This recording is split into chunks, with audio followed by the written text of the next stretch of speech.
Now, you will often hear it said that people are the most valuable asset in a business.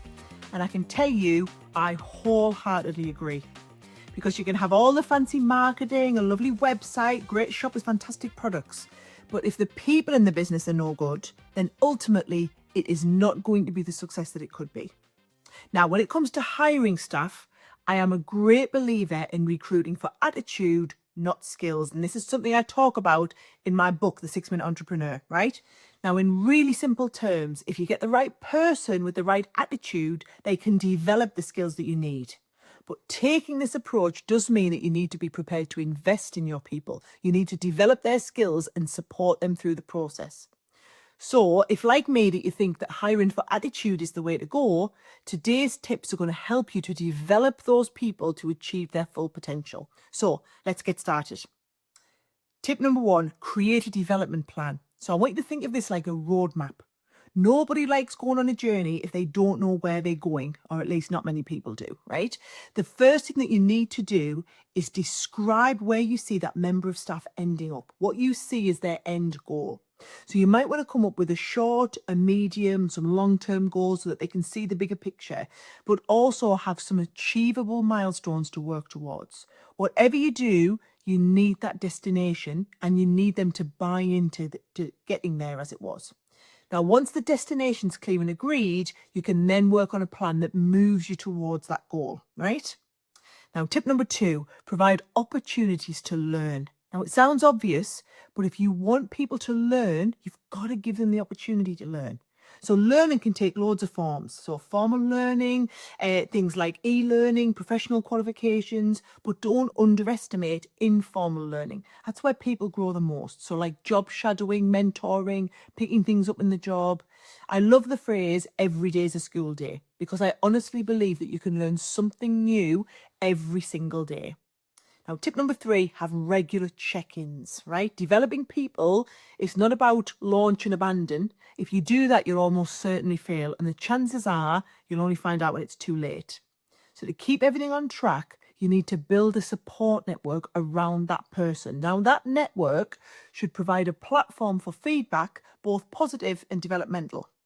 Now, you might be directly involved in that, but you might also involve other people, line managers, colleagues, working groups. However you do it, encourage a culture of open communication so that staff can ask questions, share ideas and seek guidance.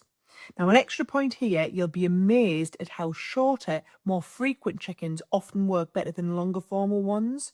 They just maintain momentum and make feedback easier to give because it's in more manageable chunks.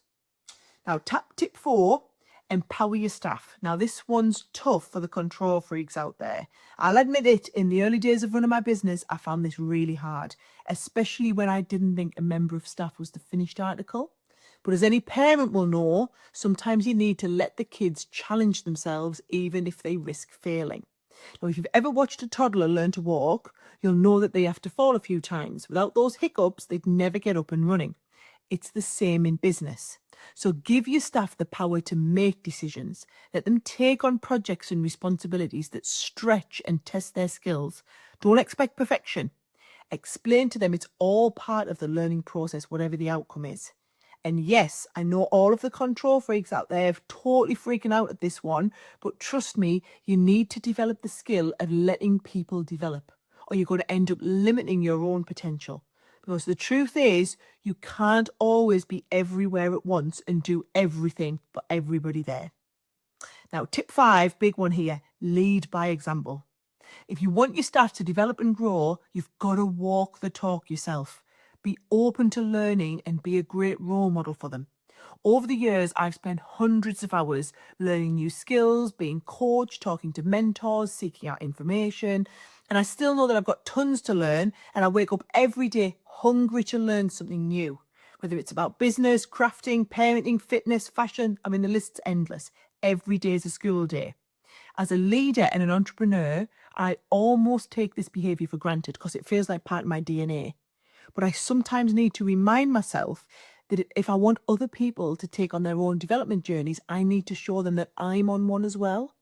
So in simple terms, I'm saying I'm on the same journey as you, because if it's good for me, it's good for you. So there you have it. 5 tips to help develop your staff.